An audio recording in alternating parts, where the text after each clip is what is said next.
She was starving, broke, and away from sleeping on the street. He was the only person in the crowded diner with an empty chair opposite him. When she asked, "Can I sit here?" he looked her dead in the eye and said, "Only if you eat too." What she didn't know was that the plate he slid across the table wasn't just food, it was a contract written in gravy and secrets, and once she took the first bite, there was no walking away. Because the moment she swallows, someone in that diner pulls a gun, and the real question becomes, who was hunting whom? The rain hammered the neon sign outside Milo's all-night diner until the letters bled pink and blue across the wet pavement. Inside, the place smelled of burnt coffee, bacon grease, and the particular kind of desperation that only surfaces after midnight. Every booth was taken by truckers, runaways, and insomniacs who had nowhere else to be. Every stool at the counter held a hunched back. Only one table still had an empty seat, right in the corner beneath the flickering fluorescent light that made everyone look half dead. That table belonged to a man no one wanted to sit near. He was big, broad-shouldered, dressed in a dark coat that had seen better decades. A black wool cap was pulled low over his eyes, and in front of him sat two plates piled so high with food it looked like he was feeding a family of 4. One plate was untouched. He ate from the other slowly, deliberately, as if every forkful was part of a ritual. People whispered that he came in every night at the same time, ordered double, paid in cash, never spoke unless spoken to, and always left one plate completely full. Some said he was waiting for a ghost. Others said he was crazy. Nobody tested either theory. Until she walked in. Her name was Lena Moreau, 26 years old, 5'4" in boots that had holes in both soles, soaked to the bone, hair plastered to her face like wet ink. She had $19.37 in her pocket, a bus ticket she'd already used, and a bruise blooming under her left eye that makeup couldn't hide anymore. She had been walking for 3 hours looking for any place still open, any place warm, any place that might let her sit without buying something she couldn't afford. When she pushed through the glass door, the little bell gave a tired jingle and every head turned for half a second, then turned away again. Except his. His eyes, gray like winter steel, locked on her immediately. Lena felt the weight of that stare the way you feel a hand on the back of your neck. She scanned the room. No empty seats. No mercy. Her stomach growled so loud she was sure the cook heard it in the kitchen. She swallowed what was left of her pride and walked straight to the only table with space. The man didn't move, didn't blink, just kept cutting into a stack of pancakes like he was performing surgery. Lena stopped at the edge of his table, dripping on the cracked linoleum. Her voice came out smaller than she wanted. "Excuse me, is this seat taken?" For a long moment he said nothing. Then, without looking up, he answered in a voice like gravel dragged across velvet, "Only if you eat too." Lena blinked. She glanced at the empty chair, at the untouched mountain of food, at the man who still hadn't lifted his gaze from his plate. I don't have money for. I didn't ask if you had money," he interrupted. "I said eat." He finally looked up. There was something ancient in those eyes, something that made the diner noise fade into a hum. He nudged the full plate an inch toward her with the back of his fork. "Sit. Eat. Or keep standing there freezing. Your choice." Lena's legs decided for her. She slid into the booth, the vinyl creaking under her slight weight. The plate in front of her now was obscene, pancakes drowning in syrup, scrambled eggs fluffy and golden, sausages glistening, hash browns crispy at the edges, for strips of bacon arranged like a crown. Her mouth filled with saliva so fast it hurt. She hadn't eaten in 2 days. Not properly. She glanced at him again. He was back to his own food, cutting, chewing, unhurried. "Why are you doing this?" she asked. He didn't answer right away. When he did, it was almost too quiet to hear. "Because somebody once did it for me." Lena picked up the fork with shaking fingers. The first bite of pancake was so sweet it felt like a sin. She closed her eyes for half a second and nearly moaned. When she opened them again, he was watching her with an expression she couldn't name. Not kindness. Not pity. Something hungrier. She forced herself to slow down, to chew like a human instead of a starving animal. "What's your name?" she asked between bites. "People call me Rook." "Just Rook? That's enough." She nodded, took another bite, then another. The warmth spread through her chest like whiskey. For 5 full minutes the only sounds were forks on ceramic and the rain outside. Then Rook spoke again. "You running from someone, Lena?" She froze, fork halfway to her mouth. Syrup dripped onto the plate. "How do you know my name?" Rook reached into his coat pocket slowly, deliberately, and slid a creased missing person flyer across the table. Her own face stared back at her, smiling, younger, before the bruise, before everything. Reward $250,000. Lena Moreau. Last seen leaving Baton Rouge. Considered armed and dangerous. Contact Detective Harlan Graves. Her stomach flipped. The food suddenly tasted like ash. That's not me anymore," she whispered. "Doesn't matter what you think you are," Rook said. "Matters what they think you did." He tapped the flyer. "You killed a cop, they say." "I didn't, save it." "I don't care if you did or didn't. I care that half the state is looking for you and you just walked into the only diner within 50 miles where someone was waiting." Lena's pulse hammered in her ears. She started to slide out of the booth. Rook's hand shot across the table and closed around her wrist, not hard enough to hurt, just enough to remind her how strong he was. "Finish the plate," he said calmly. "You leave even one bite and the deal's off." "What deal?" she hissed, panic rising. "You said sit and eat." "I'm eating." "No. The deal started the moment you asked, 'Can I sit here?' You just didn't know the terms yet." He released her wrist and sat back. "Eat, Lena. All of it. Then we talk about what happens next." She wanted to run. Every instinct screamed at her to bolt. But the door was 30 feet away, the rain was still coming down in sheets, and the cook was watching them now with a phone in his hand like he was ready to dial. Plus, Rook's eyes never left her. She forced down another bite, then another, tears mixing with syrup on her tongue. When the plate was clean enough to reflect the flickering light, she set the fork down with trembling fingers. "There. Done. Now what?" Rook smiled for the first time. It wasn't comforting. "Now you belong to me until the debt is paid." Before she could answer, the bell above the door jingled again. 2 men in long coats stepped inside, water streaming from their hats. One of them had a badge clipped to his belt. The other had a hand inside his coat that never came out empty. They scanned the room slowly. When their eyes landed on her table, they stopped. Rook leaned forward and whispered so only she could hear, "Whatever happens, don't run." "Not yet."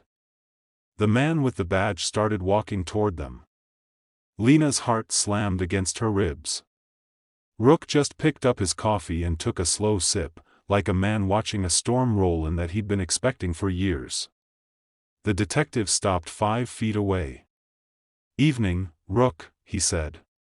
"Didn't expect to find you playing Good Samaritan tonight." Rook shrugged.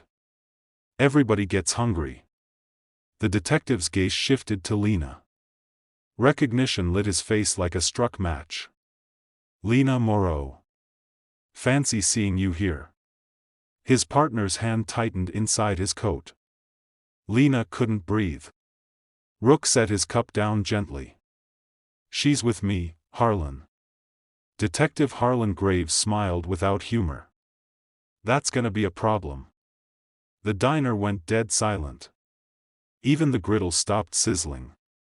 Harlan took one more step. "Lena Moreau, you're under arrest for the murder of Officer Ryan Holt. Stand up slowly and, Rook moved so fast Lena barely saw it. 1 second he was sitting, the next he was on his feet, a sawed-off shotgun appearing from under his coat like magic, both barrels pointed at Harlan's chest. I said, Rook repeated, voice calm as a frozen lake, she's with me. Harlan's partner went for his gun. Half the diner screamed and dropped to the floor. Lena sat frozen, staring at the black holes of the shotgun. Rook never raised his voice. Tell your boy to stand down, Harlan, or Milo's is gonna need a new paint job in red. Harlan raised his hand slowly.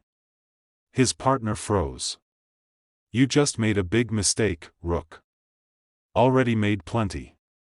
One more won't matter. Harlan's eyes flicked to Lena.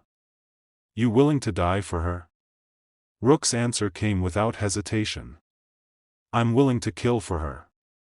Question is, are you ready to die tonight?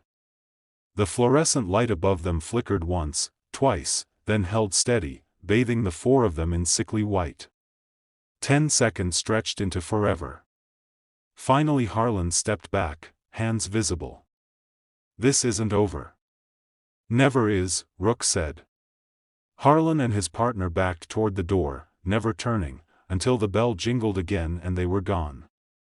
The diner exploded into chaos, people scrambling for exits, the cook yelling about calling the cops. Rook grabbed Lena's wrist and pulled her out of the booth. Time to go. She stumbled after him, brain spinning. Who the hell are you? He shoved the back door open into the alley, rain slashing sideways. Told you. Rook. And you just ate from my plate, Lena. That means you're bound now. Old rules. He dragged her toward a black muscle car idling under a broken streetlight. Get in.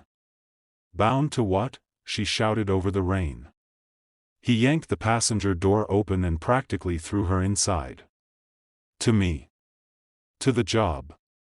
To the war that's been waiting on you for longer than you've been alive. He slammed the door, ran around, and slid behind the wheel. The engine roared to life like an angry dragon. As he peeled out of the alley, tires screaming, Lena clutched the dash and stared at him. What war? What the hell is going on? Rook glanced at her, rainwater dripping from his cap. The one where the dead don't stay dead, little thief.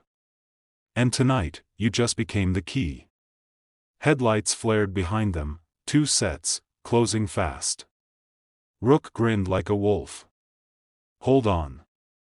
Chapter 1's just getting started. The car fishtailed onto the main road, swallowed by the storm, and Lena realized with a sick lurch that the empty seat in the diner hadn't been empty after all. It had been waiting. For her. The Charger tore through the night at 90 miles an hour, wipers losing the battle against the rain, headlights carving tunnels in the dark. Lena's knuckles were white on the dash. Every time the car hit a puddle it felt like they were hydroplaning straight to hell. Rook drove one-handed, the shotgun now resting across his lap like a sleeping pet. Streetlights blurred into streaks of gold. Behind them, red and blue lights flickered in the rear view, 2, sometimes 3 sets, gaining. Who are they? Lena yelled over the roar of the engine. Cops? Those detectives? Rook's laugh was short and bitter. Harlan Graves isn't a cop anymore. Hasn't been for years. He just wears the badge when it's convenient. He jerked the wheel hard left, tires squealing as they shot down a narrow service road between pine trees. Branches whipped the windows like claws. Then who is he? Collector. Same as the rest of them. Collector of what? Rook glanced at her, eyes reflecting the dashboard glow. Souls that slipped the noose. Debts that never got paid. You, Lena Moreau, are at the top of a very old list. The car bounced over railroad tracks, airborne for 1 terrifying second. When they landed, the pursuing lights vanished behind a curtain of trees. Rook eased off the gas but didn't slow much. 7 days, he said. That's what the plate bought you. 7 days before they can drag you back to finish what you started. Lena's stomach twisted. I didn't start anything. I didn't kill that cop. Rook was quiet for a long moment. Doesn't matter what you remember. Matters what you agreed to the night you ran. He reached into his coat and pulled out a silver flask. Took a long drink, then offered it to her. She shook her head. Suit yourself. He capped it and tucked it away. Tell me what happened in Baton Rouge. I already told the police everything. Tell me what you didn't tell them. Lena stared out the windshield. The rain was easing into mist now, the road unspooling like a black ribbon. She took a shaky breath. Ryan Holt, he was my boyfriend. Undercover narcotics. 6 months ago he started acting strange. Paranoid. Said he'd stumbled onto something bigger than drugs. Something about the table and the feast. He wouldn't explain. Then one night he came home covered in blood that wasn't his. Said we had to leave town right then. I packed a bag. We argued. He pulled a gun, not at me, just held it. Said if anyone came through the door I had to shoot first. Then someone did come through the door. I thought it was them. I thought, her voice cracked. I shot. Once. Center mass. It was Ryan. He'd gone back for his phone. The blood on him earlier, it was from someone else. I killed him. I ran. That's the truth. Rook listened without expression. When she finished, he only nodded. And the missing money? The $2 million in evidence locker that vanished the same night? I don't know anything about money. They think you do. That's why the reward's so high. That's why Harlan won't stop. He turned onto a dirt road that wasn't on any map. The car bounced hard enough to slam Lena's head against the roof. But money's the least of it. Ryan stumbled onto the table. Lena. The real one. And you shooting him? That was the invitation they needed. Invitation to what? Rook killed the headlights. The car rolled forward in pure darkness, guided only by moonlight through the trees. There's a circle. Old as sin. They call themselves the Covenant of the Hollow Feast. Every generation they pick 7 souls who've killed unjustly, murderers, soldiers, cops, mothers protecting their kids, doesn't matter. They mark them. Feed them. Bind them. Then on the 7th day, they harvest. Lena felt cold seep into her bones. Harvest how? You ever wonder why some people go missing and nobody ever finds the body? Not a finger, not a tooth. Because they don't leave pieces. The car rolled to a stop in front of what looked like an abandoned church, steeple leaning, windows boarded. Rook cut the engine. Silence rushed in like floodwater. This is a safe house, he said. One of the last. We've got maybe 4 hours before they track us. We? Lena laughed, a broken sound. 30 minutes ago I was starving in a diner. Now I'm on some dead man's list because I ate pancakes? Not because you ate. Because you asked to sit. Words have weight in the old tongue, Lena. Can I sit here? At the feast table is consent. He got out. She followed because there was nowhere else to go. Inside, the church smelled of mildew and candle wax. Moonlight filtered through cracks in the boards, painting silver bars across rows of broken pews. Rook lit a lantern. In its glow Lena saw symbols carved into the wood, circles inside circles, knives and open mouths. Who are you really? She asked. Rook set the lantern on the altar. I'm the last rook of the Hollow Feast. My job was to serve the table, guard the guests, make sure no one left before dessert. 200 years ago I broke the rules. Sat down myself. Ate from the wrong plate. Been running ever since, trying to keep the next 7 from being taken. He pulled off his cap. His hair was snow white, though he couldn't be older than 40. You're number 6, Lena. I've been waiting for you. Waiting to what? Deliver me? Waiting to give you the choice I never got. He reached under the altar and pulled out a wooden box bound in iron. Opened it. Inside lay a knife, black blade, handle wrapped in what looked like human hair. This is the glutton's mercy. 1 cut for every soul bound to the table. 6 marks already. 1 more and the circle breaks forever. But the 7th cut has to be willing. Has to be the last guest. Lena stared at the knife. You want me to kill myself? I want you to choose. Die clean in 7 days when they come for you, or end it now on your terms and free the others, including me. He held the knife out, handle first. Clock's ticking. Lena backed away until the pew dug into her thighs. There has to be another way. There isn't. Then why save me from the diner? Because I'm a coward, he said simply. Every time I think I'm ready to make the cut myself, I hesitate. I needed to see if someone stronger would. Headlights swept across the boarded windows. Engines growled outside. Car doors slammed. Rook sighed. Looks like they're early. He grabbed a second weapon from the box, an old revolver with runes scratched into the cylinder. Last chance, Lena. Knife or the door. Voices outside shouted her name like a prayer. Wood splintered as the front doors began to give. Lena looked at the knife, at Rook, at the lantern flickering between them. Then she snatched the revolver instead. I'm not dying tonight. Rook's smile was almost proud. Then welcome to the war, little thief. The church doors exploded inward and the night rushed in, wearing human faces and hunger older than scripture. Gunfire split the darkness like the voice of God, and Lena learned that some debts can only be paid in blood and fire.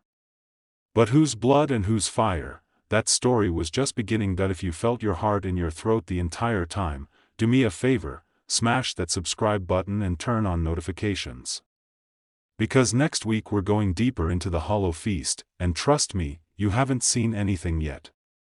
See you in the dark.